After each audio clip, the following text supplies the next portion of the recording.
আমাদের সঙ্গে এই পর্বে আরও একজন বিশেষ অতিথি যুক্ত হবেন। আজকে যিনি যুক্ত হয়েছেন তিনি অবসরপ্রাপ্ত লেফটেন্যান্ট ইমরান আহমেদ চৌধুরী। তিনি একজন লেখক। Surviving Bangladesh genocide and liberation war 1971 এ রিফিউজি টুইন্স জার্নি।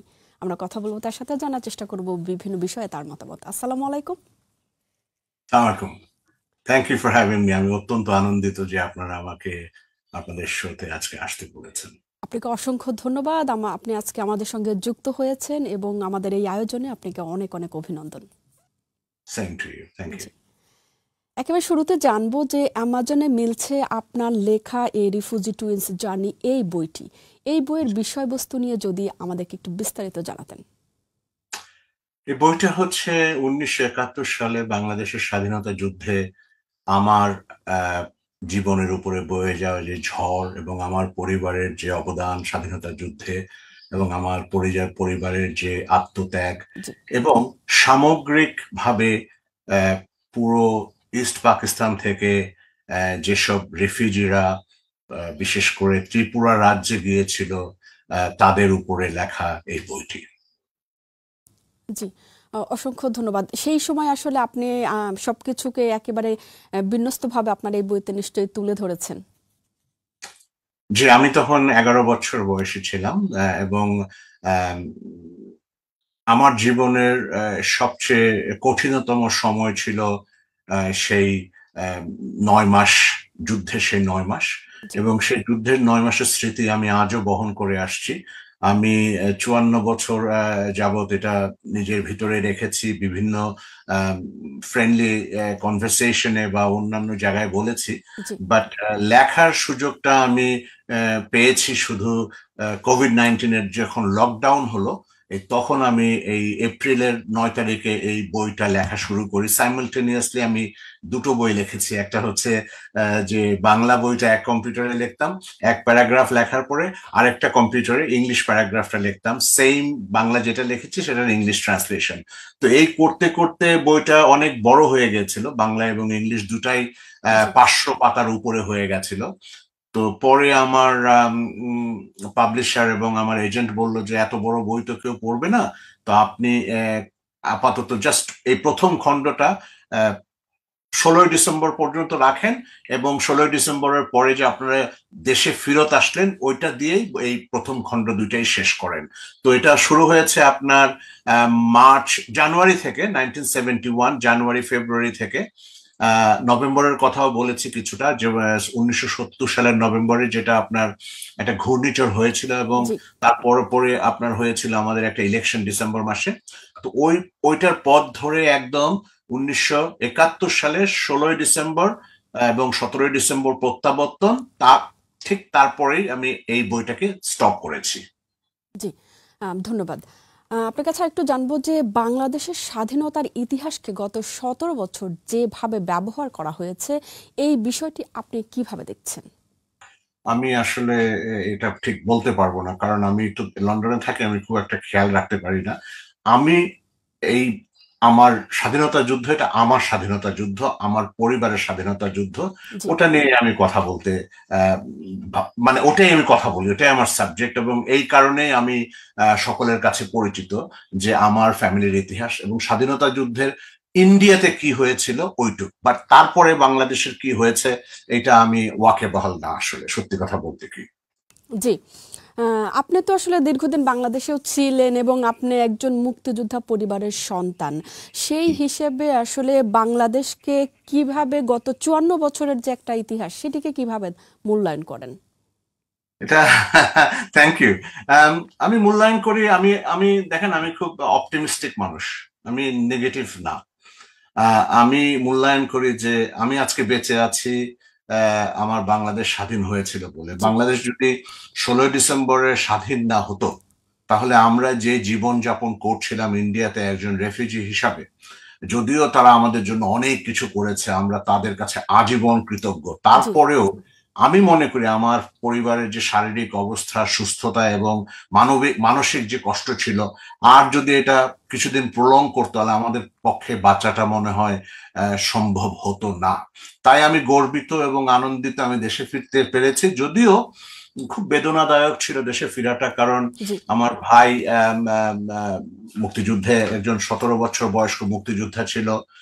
তাকে পাকিস্তান আর্মি ধরেছিল ব্রাহ্মণবাড়িয়ার একটা এলাকা আছে বিটগড়, ওই এলাকা থেকে, নবীনগর সাব ডিভিশনের, জি ওখান থেকে ধরে তাকে আপনার 10 দিন তার গ্রুপটাকে 10 জনকে ধরেছিল, ওদেরকে নিয়ে এসেছিল ব্রাহ্মণবাড়িয়াতে, এবং অকথ্য ভাবে অত্যাচার করে নির্মম ভাবে তাদেরকে 21শে নভেম্বর, যেটা ছিল আপনার 1971 সালের রমজান ঈদের দিন, ঈদ উল জি ফিতরের দিন, আমার ভাইকে তারা আহ, ঠিক টাউনের পাশে একটা তিতাস নদীর পাড়ে একটা বধ্যভূমিতে গুলি করে তাকে ওখানে ফেলে রেখে যায়, এবং ওইখানেই তার সব শরীরের সর্বাংশ বাংলার মাটির সাথে মিশে যায় এক কিছু ক্রমান্বয়ে ক্রমান্বয়ে।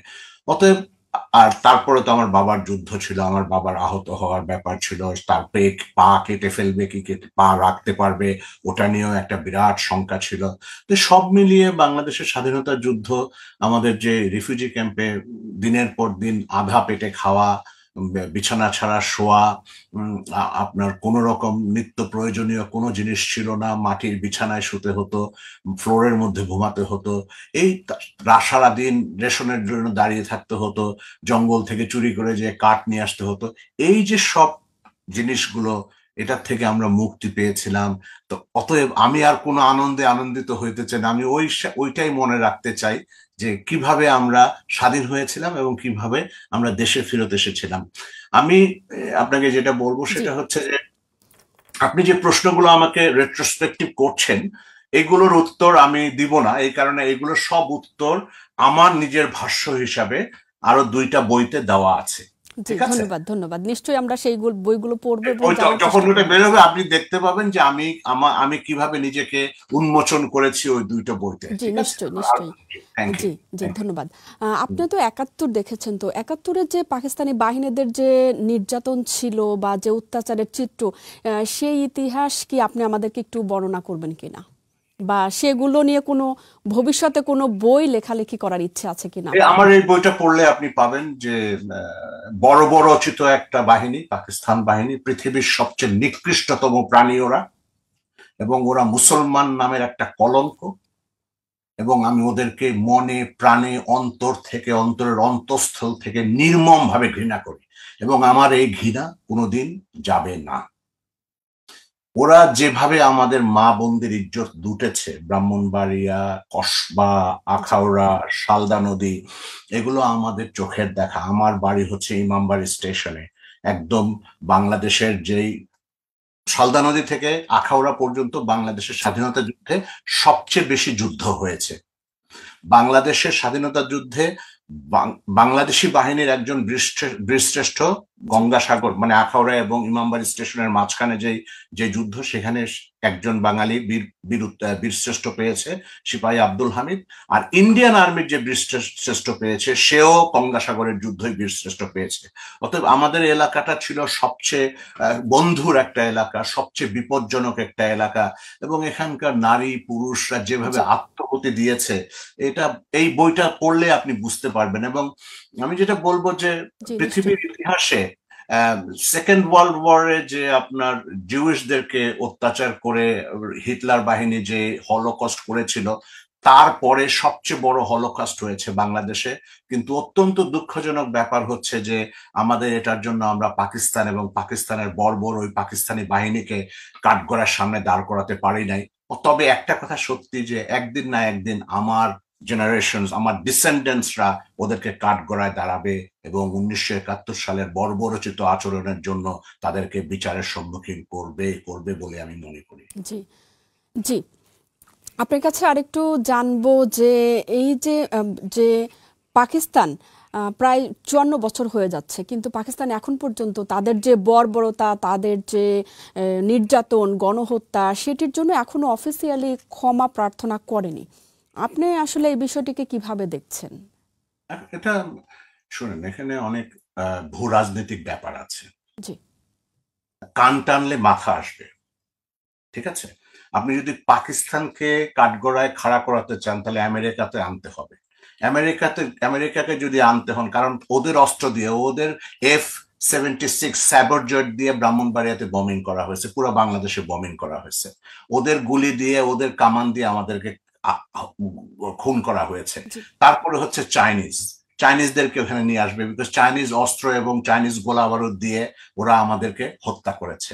এবং 1971 সালের জুন মাসের 17 না 18 তারিখে চায়নার যে বানানো যে অস্ত্রাগার এবং অস্ত্রের জন্য যে আপনার বুলেট বানানো হয় জয়দেবপুরে এখন যেটা আছে, এটা চাইনিজ প্রতিরক্ষা মন্ত্রী 1971 সালে এসে এটা উদ্বোধন করেছিল, এবং ওর চাইনিজদের বানানো বুলেট দিয়ে আমাদেরকে হত্যা করা হয়েছে। অতএব আপনি যখন কান টানবেন তখন মাথা আসবে, যেহেতু এরা পরাশক্তি, তারা এটা আমাদেরকে আমাদের এই দুর্বলতার সুযোগ, আমাদের গরিবত্বর সুযোগ এবং আমাদের লবি করার মতো ক্ষমতা বা পয়সা বা আমাদের মেধার অভাবের জন্য, এবং আমরা আসলে 1971 সালের পরে আমাদের দেশটা অত্যন্ত অত্যন্ত একটা গরিব সিচুয়েশনে ছিল। আমাদের নুন আনতে পান্তা ফ্রায় অবস্থা, আমাদের কোনো আহার ছিল না, কোনো রাস্তা ছিল না, কোনো ব্রিজ ছিল না, কোনো টেলিফোন লাইন ছিল না, বাংলাদেশ ব্যাংকে একটা পেনি ছিল না, এবং বাংলাদেশ বিমানের কোনো বিমান ছিল না। অর্থাৎ আমাদের পক্ষে ওই সময় তাদেরকে কাঠগড়ায় খাড়া করার মতো আমাদের সমর্থও ছিল না, শক্তিও ছিল না, এবং আমাদের পেটের মানুষকে ভাত খাওয়ানো ছিল আমাদের সবচেয়ে বড় প্রয়োজন, যার জন্য আমরা তখন ওই বৃহত্তর স্বার্থের জন্য ক্ষুদ্রতর স্বার্থকে আমরা হয়তো বলিদান করেছিলাম, হতে পারে, আমি জানি না। আমি তখন অনলি 12 ইয়ার্স ওল্ড, সো আমি যুদ্ধের সময় আমার বয়স ছিল 11। আমি এতটা বুঝি না, বাট এখন রেট্রোস্পেক্টিভলি অনেক কিছু বুঝি, বাট তখন তো অন্য জিনিস, তখন তো এত কিছু বুঝতাম না। জি, ধন্যবাদ। আপনার কি মনে হয় যে বর্তমান প্রজন্ম 71 কিংবা মুক্তিযুদ্ধ এই বিষয়টাকে কতটা ধারণ করে? 71 পৃথিবীর ইতিহাসে সবচেয়ে বড় মুক্তিযুদ্ধ। পৃথিবীর ইতিহাসে এরকম সশস্ত্র সংগ্রাম করে কোনো দেশ, কোনো জাতি, কোনো নেশন স্টেট হয় নাই। অতএব আমরা যতই এটাকে ওয়াটার ডাউন করার চেষ্টা করি না কেন, এটাকে পানি ঢেলে আমরা তরলায়তন করার যতই চেষ্টা করি না কেন, এটা কোনোদিন সম্ভব হবে না, কারণ এটা আমাদের ডিএনএ তে একদম সম্পৃক্ত।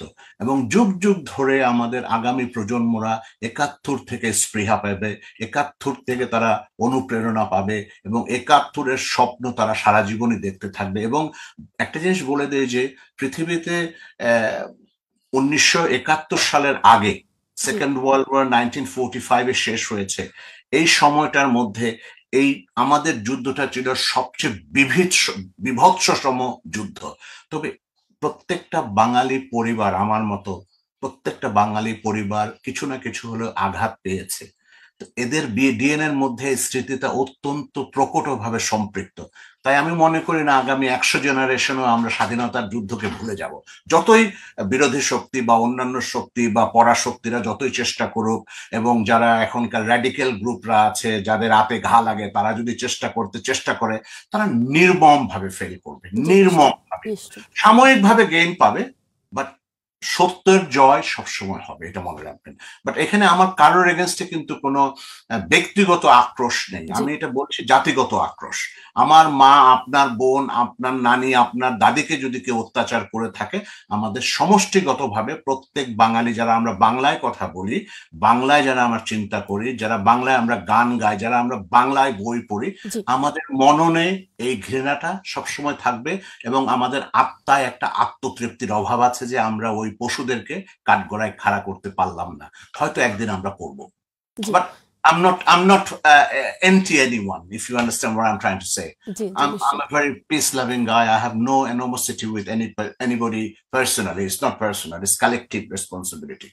জি, ইমরান আহমেদ চৌধুরী, আপনাকে অসংখ্য ধন্যবাদ, এবং আপনার নতুন দুটি বইয়ের জন্য অবশ্যই আপনাকে অনেক অনেক শুভকামনা। এবং আপনি যে বইটির কথা বলছিলেন, যেটা আমরা এখন অ্যামাজনে পাবো, সেটি হচ্ছে এ রিফিউজি টুরিস্ট জার্নি। নিশ্চয়ই এই বইটি পড়লে 71 সম্পর্কে এই জেনারেশন অনেক কিছু জানতে পারবে। আপনাকে অসংখ্য। এটা 71 থেকে সবচেয়ে বড়টা জিনিসটা হচ্ছে, আমি মনে করি ভাই, যে এই জিনিসটা আমার পরিবারের উপরে, আমার উপরে কি ধরনের একটা স্টিম রোলার ছিল সেটারই একটা প্রতিচ্ছবি। এবং এখানে গ্লোবাল অনেক কিছু এসেছে, যেটা বিকজ ওই সময় তো সবকিছুই আমরা জানতাম, যার জন্য এটা শুধু আমার prism, looking through the prism of my own eye, I try to bring it back to people's mind. That's it. Thank you. জি, ইমরান আহমেদ, আপনাকে অসংখ্য ধন্যবাদ। আপনি আমাদের সঙ্গে যুক্ত হয়েছেন। ভালো থাকবেন। Thank you. I'm very honored and privileged. Thank you. Have a G. nice day.